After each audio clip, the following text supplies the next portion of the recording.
Macchina che lancia i concorrenti con tentativo di Black Fire Horse di respingere Celiaz che insiste al suo esterno. Alla corda c'è Cantera, più a largo invece Citrosodina Oil, insiste Celiaz.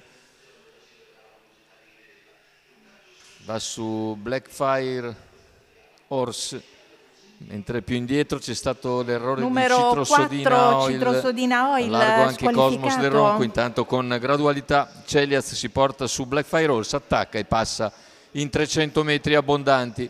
All'esterno si ingamba Cosmos del Ronco. 400 iniziali, percorsi in 31.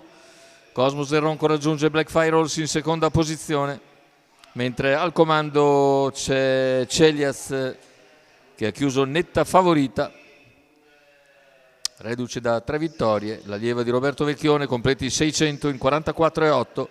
Black Fire Horse ha un paio di lunghezze abbondanti, all'esterno Cosmos del Ronco, poi Cantera con al lato Beautiful Trio, più indietro c'è Balance MTT. Intanto se ne vanno gli 800 metri in 59 netti, in vantaggio Celiaz, mentre in seconda posizione scende Cosmos del Ronco davanti a Black Fire Horse. Avanza a largo anche Beautiful Trio, chilometro in 1:13,5.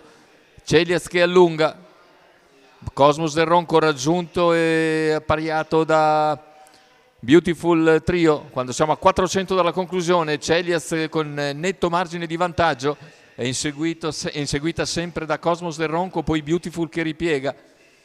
300 alla conclusione, Celiaz in fuga per la quarta a seguire.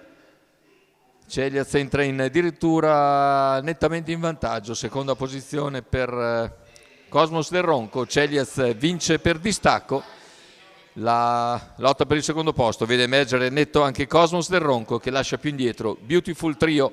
1:13,2 ragguaglio conclusivo, 29,8 a chiudere quando i giochi erano però ormai già chiusi da tempo, dopo un 28,7 di penultimo quarto e un terzultimo in 28,9.